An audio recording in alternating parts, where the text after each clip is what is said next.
Hello everyone, welcome you all at Lokesh Sir Unlimited Study Zone. Class 10th chapter number 5 test paper number 2 का हम लोग आज discussion करने जा रहे हैं। टेस्ट टेस्ट पेपर जो कल हुआ था, अब इसका हम डिस्कशन करने जा रहे हैं। चलिए सबसे पहले देखिए क्वेश्चन नंबर 1 है आपके सामने। क्वेश्चन नंबर 1 का आंसर देखिए क्या है आप सभी का 137, बिल्कुल सही है। क्वेश्चन नंबर 1 का 137 टिक कर लीजिए, 1 मार्क्स दे दीजिए जिनके भी सही है आंसर्स।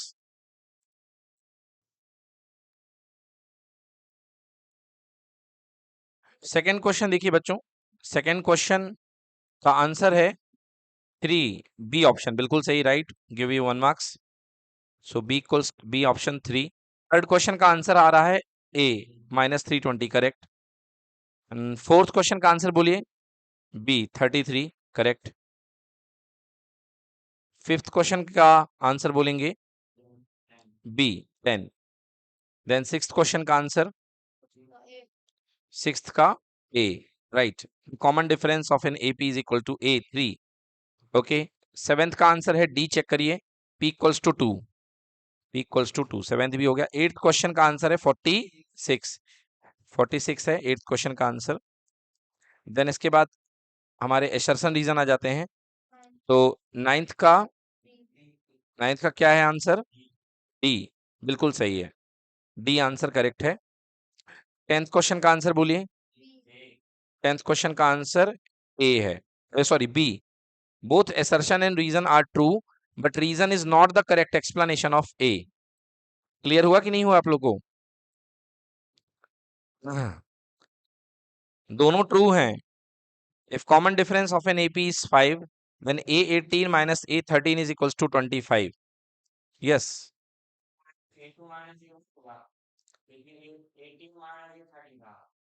देखिए ये अलग चीज पूछी है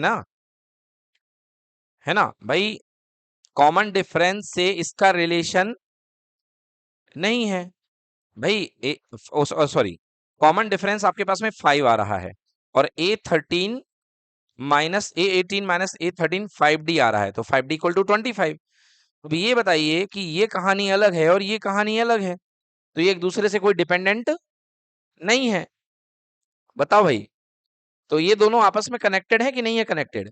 नहीं है, तो यही तो लिखना है कि भैया रीजन जो है ऊपर वाले का करेक्ट एक्सप्लेनेशन नहीं है, वो अलग क्वेश्चन है और ये अलग क्वेश्चन है। भाई ऊपर वाले क्वेश्चन में d इक्वल टू 4 आ रहा है, नीचे वाले क्वेश्चन में d इक्वल टू 5 आ रहा है, तो कहां से कनेक्शन हुआ? सो दोनों अपने आप में करेक्ट हैं मगर ये एक दूसरे का करेक्ट एक्सप्लेनेशन नहीं है। क्लियर हुआ? क्वेश्चन नंबर 11 का आंसर चेक करिए। एपी जो बनी है 4, 10, 16, 22 dot dot dot dot dot, correct है, दे दीजिए 2 मार्क्स। हाँ, 4, 10, 16, 22 dash dash, okay. Question number 12, which term of the AP will be 120 more than the 21st term? क्या है answer? 31st term n equal to आया है, so 31st term will be the 120 more than the 21st term, right. Answer 31st, 2 marks. Third question, if 7 times of 7 term of AP is equal to 11 time of 11 term, what will be the 18 term? 0, right, बिल्कुल सही, correct answer है 0। How many integers, कौन सा वाला, ये वाला, okay.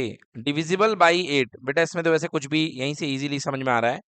कह रहा कि कितने जो हैं डिविजिबल बाई 8 है, तो बेटा 200 के बाद जो पहला नंबर होता है 8 से डिविजिबल होता है, क्या होता है? 208, बिटवीन बोला है बेटा, है ना, तो आप 200 नहीं ले सकते हो। क्लियर हुआ? जब आपने किसी ने 200 ले लिया क्या?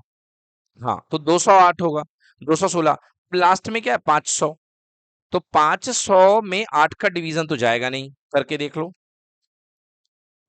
500 डिवाइड बाई 8, 8 5 जा 40, 8 6 जा 48, 2 बच गया, 0 2, कितना आ गया बेटा? 4 आ गया, मतलब 4 एक्स्ट्रा बच रहा है, तो इस 4 को कम कर दो, तो कितना आ गया? 496। ये बनेगा बेटा लास्ट टर्म, ये क्या बनेगा? Last term. So we have the AP, first term is 208, second term is 216 and our last term nth term that is equal to 496।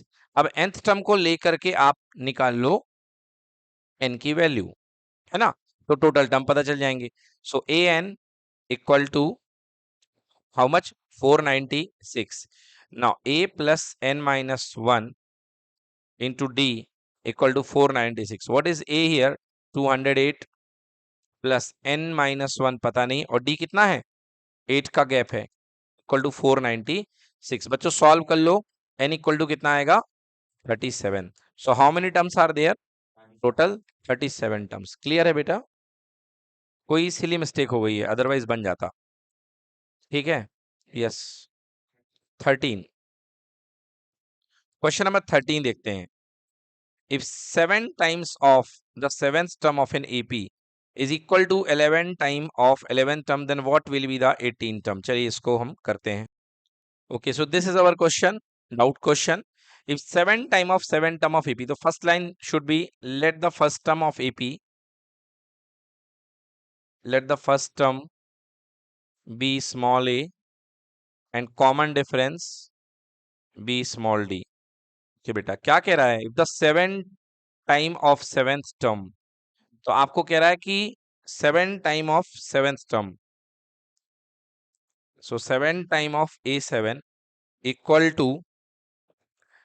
To 11 times of 11th term, 11 time of 11th term. चलिए solve कर देते हैं।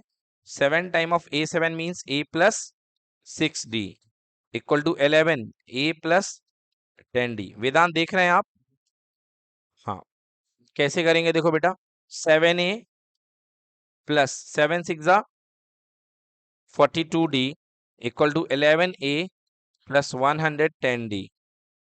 ठीक है बेटा, इधर उधर कर लो इसको। देखो 7A minus 11A equal to 110D minus 42D। बेटा 110 में से 42 माइनस कर दो, 68।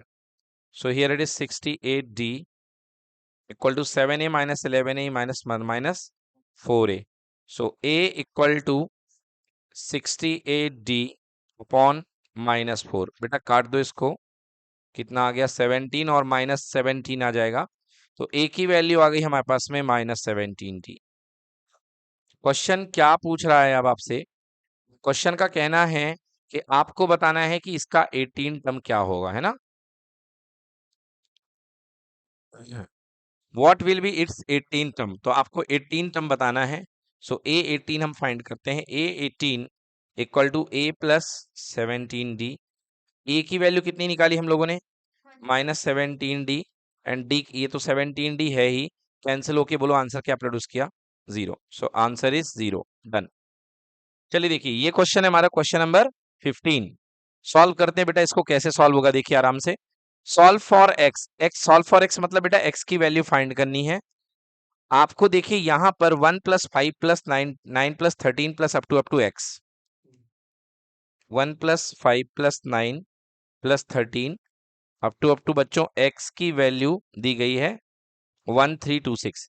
तो बेटा हमने ये माना कि एक्स की जो प्लेस है ये nth प्लेस है, लास्ट टर्म है ना, तो हमने मान लिया एक्स की जो प्लेस है वो nth प्लेस है। So I guess I can write here a n equal to कितना है यहाँ पे, एक्स।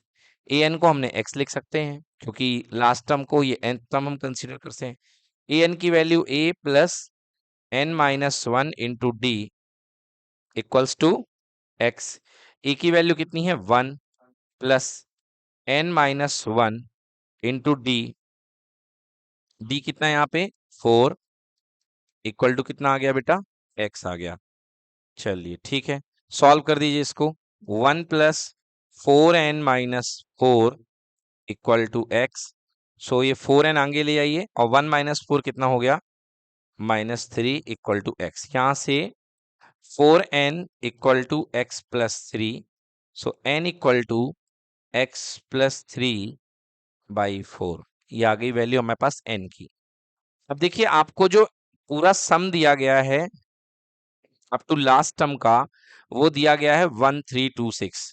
तो आप यहाँ पे क्या अप्रोच लगा सकते हैं, आप यहाँ पे अप्रोच लगा सकते हैं फॉर्मूला सम का। तो सम का n टर्म्स के सम का फॉर्मूला होता है all you know n by two A plus L. ये भी लगता है formula n by two A plus L. तो यहाँ पे n टर्म्स टोटल हैं और n टर्म्स का सम n/2 a प्लस l होता है और एस एन इक्वल टू दिया गया है 1326 दिया है ना बच्चों। टोटल सम कितना दिया है 1326। अब यहाँ पे n की वैल्यू है x प्लस 3, तो 1/2 का मैं थोड़ा साइड कर लेता हूँ और n की वैल्यू रख देता हूँ x प्लस 3/4, थोड़ा सा साइड कर लिया और वैल्यू रख दिया n/2 ब्रैकेट में a plus L. But a यानी फर्स्ट टर्म कितना है 1 और लास्ट टर्म कितना है x। चलो यहां से सॉल्व करते हैं। 1326 equal to x plus 3 divided by 2 4 ज़ा 8, तो ऊपर भी x प्लस 3 है और इसके मल्टीप्लाई में 1 प्लस एक्स है, तो 1 प्लस एक्स को मैं पलट के x प्लस 1 लिख लूं, मेरे लिए आसान रहेगा बस और कुछ नहीं। तो 1 प्लस एक्स की जगह मैंने x प्लस 1 लिख दिया है। पूरे क्वेश्चन को मैं n से हटा के x में ले गया। क्यों ले गया? क्योंकि क्वेश्चन ने कहा है x फाइंड करो, है ना। अब इसको सॉल्व करता हूं। देखिए यहाँ पे 1326 multiplied by 8 equal to x plus 3 into x plus 1। Bhumi देख रहे हो आप? सो बेटा मल्टीप्लाई करेंगे x into x x square plus 3x plus 3 equal to 8 6 48, carry आ गई 4, 8 2 16 प्लस 4 20। ओके कितना आ गया बेटा 20,608 and here it is equal to X square plus 4x plus 3 equal to 20,608। So x square plus 4x plus 3 minus 20,608 equal to 0। Solve कर दो इसको, कितना आ गया 19,000। एक्स स्क्वायर प्लस 4x, नहीं नहीं 19,000 क्यों आएगा, माइनस में आएगा 20,605। ठीक है बेटा 605। चलिए ठीक है, ये 20,605 हमारा आ चुका है। एक बार देख लेते हैं एक्स स्क्वायर प्लस 4x, हाँ यहाँ पे गलती हुई है, यहाँ पे 10,608 आना चाहिए। एक बार चेक कर लीजिए आप लोग, 20,608 नहीं आएगा, 10,608 आएगा, राइट। ठीक है, तो यहाँ भी 10,608 और यहाँ भी 10,608, तो ये कितना हो गया बेटा 10,605। चलो ध्यान से देखो बेटा 10,605। अब हमको नहीं, माइनस होने के बाद 5 बनेगा ना, है ना, ये 5 बन गया। ठीक है, माइनस होने के बाद में, हाँ राइट 10,605। बेटा इसको पलट करके लिखो, so x square plus 4x minus 10,605 equal to 0। ऐसे दो नंबर चाहिए हैं कि मल्टीप्लाई करने पर माइनस का 10,605 आ जाए और सम करने पर प्लस का 4 आ जाए। थोड़ा कोशिश करिए कि हम ऐसे कोई नंबर ढूंढ सकें। वैसे तो रूल होता है कि आप फैक्टराइज कर लें इसको। देखिए जैसा इन्होंने कहा -40 और -20, ये तो वैसे ही देख रहे हो कभी हो ही नहीं सकता है। देखो एक बात जान लो कि जो प्रोडक्ट आ रहा है वो 10,000 के ऊपर का है कि नहीं है। तो जो भी नंबर आप लोगे वो 100 और 100 के ऊपर के लोगे, जो भी नंबर लोगे वो 100 और 100 के क्या होंगे, ऊपर के होंगे, है ना। और मल्टीप्लाई आपको 5 चाहिए है, मतलब एक नंबर आपका यूनिट प्लेस में 5 होना चाहिए, क्योंकि 5 यूनिट प्लेस में तभी आता है जब आप 5 यूनिट प्लेस में लेंगे, मल्टीप्लाई लेंगे। तो एक काम करो, एक नंबर ले लो 105 और एक नंबर ले लो 101 और जरा मल्टीप्लाई करके देखो कि 105 और 101 का मल्टीप्लाई क्या आ रहा है। 101, 105 एंड 101 कितना आ रहा है, 105 and 101।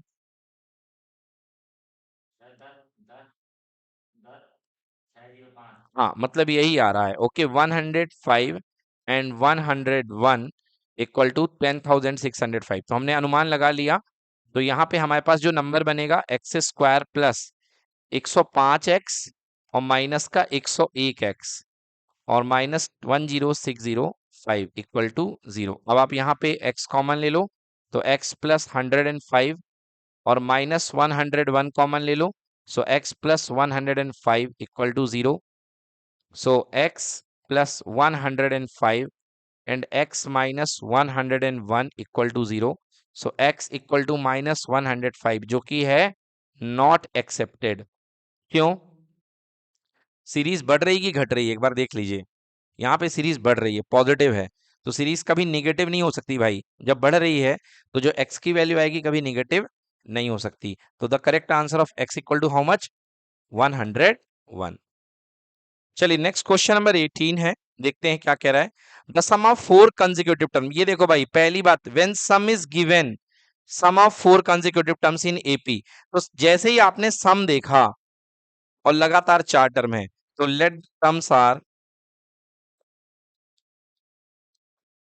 The terms of AP are, AP के 4 टर्म बनाने हैं। मैंने कहा बीच का term a minus D, a plus D, next term क्या होगा? a प्लस 3d, और यहाँ पे a माइनस 3d। ठीक है, पहली कंडीशन अप्लाई करते हैं। क्या दे रखा है कि सम जो है 32 है, सम ऑफ, नहीं नहीं एसएन नहीं है, सम 4 टर्म्स का, हाँ एसएन भी कह सकते हो क्योंकि 4 ही तो टर्म है, यानी कि S4 इक्वल टू 32। तो a minus 3d plus a minus D plus a plus D plus a plus 3d equal to 32। 3d से 3d कैंसिल, माइनस डी से plus D cancel, 4a equal to 32। तो बच्चों a की value कितनी? 8 आ गई है a की value, right. अब a 8 आ चुका है, नेक्स्ट क्या है आगे? And the ratio of the product of the first and the last term to the product of two middle term is 7:15। ये देखो यहाँ पे ये लाइन बहुत खतरनाक टाइप की बात कर रही है। यहाँ पे कह रहा द रेशियो ऑफ, रेशियो बता रहा है किसका? रेशियो बनाना है, किसका रेशियो बनाना है? प्रोडक्ट का। इनके प्रोडक्ट का, फर्स्ट एंड लास्ट टर्म। मतलब ऊपर जो रखना है वो है फर्स्ट टर्म, क्या है भाई साहब? a minus 3d। Last term क्या है? a plus 3d। With ratio क्या करना है? बीच के दो टर्म, तो बीच के दो टर्म है a माइनस डी और a प्लस डी, और आपने इनका रेशियो हमको क्या दे रखा है? 7:15। ओके, नाउ मल्टीप्लाई करते हैं, a minus b a plus b equal to a square minus b square, ये बन जाएगा a स्क्वायर माइनस 3d का whole square, and here it is a square minus d square equal to 7:15। चलिए इसको solve कर देते हैं, value इसकी। सो ठीक है, a स्क्वायर माइनस 3d का square means 9d square upon a square minus d square equals to 7/15। ये हमसे चाह क्या रहे हैं? ए तो निकाल चुके हैं, ये हमसे फाइंड द नंबर्स, मतलब हमसे चारों नंबर चाहिए, मतलब हमें डी पता करना। अभी अभी हमने डी फाइंड नहीं किया है, तो हमें डी फाइंड करना है। चलिए ए की वैल्यू 8 है, मैं यहाँ पे ए की वैल्यू रख देता हूँ। ए का स्क्वायर मीन्स 8 का स्क्वायर डायरेक्टली क्या लिखूं? 64 minus 9d square, 64 minus d square equal to 7/15। 15 multiplied by 64 minus 9d square, 7 multiply by 64 minus d square. 15 into 64, 15 गुणे 4 60, 6 आ गया कैरी, और 9 6, right, 96 minus how much? 135 D square. 7 4 जा 28, 2 is carry, 7 6 जा 42 and 2 carry make it 448 minus 7d square.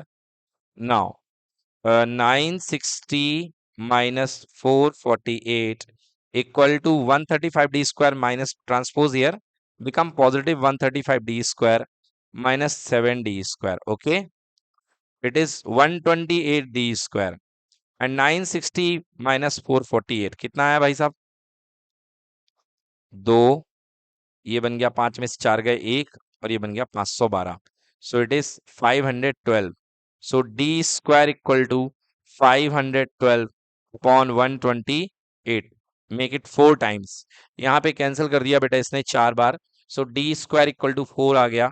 तो D की दो possible value हमारे पास आ जाएंगी, d square equal to 4, so d equal to under root of 4, so plus minus लगेगा, we have the value +2 and -2। चलिए अब देखिए हमारे पास दो केसेस हैं। सबसे पहले ए की वैल्यू कितनी आई थी भाई साहब, 8 आई थी, है ना। ए की वैल्यू हमारे पास कितनी आई थी, 8 आई थी। और डी की वैल्यू हमारे पास आई है, एक बार मैं +2 ले लेता हूं, है ना, और एपी बनाता हूं। So we have the terms a minus 3d, a minus D, a plus d and a plus 3d। चलिए ये टर्म्स है हमारे पास।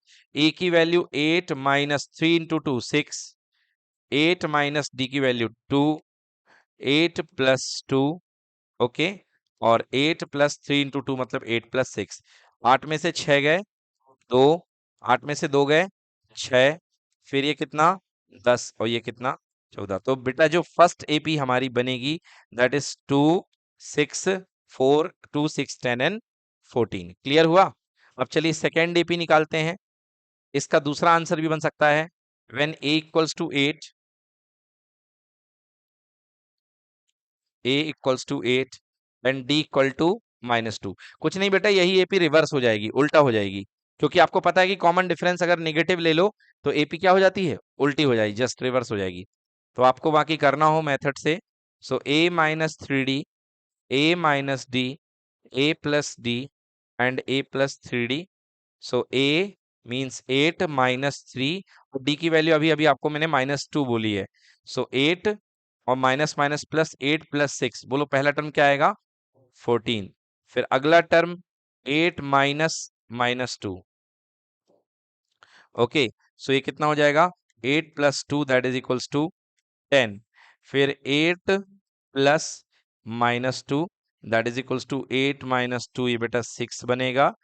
एंड 8 प्लस 3 इंटू -2, 8 माइनस 6 कितना आ जाएगा 2। तो जो दूसरी एपी बनेगी वो बनेगी 14 10 6 एंड 2। तो बेटा जब भी कॉमन डिफरेंस आपके पास दो आएंगे, एक पॉजिटिव में आएगा एक नेगेटिव में आएगा, तो आपको दो एपी मिलेंगी, दोनों एक दूसरे की रिवर्स होंगी, राइट। इसको नोट कर लें।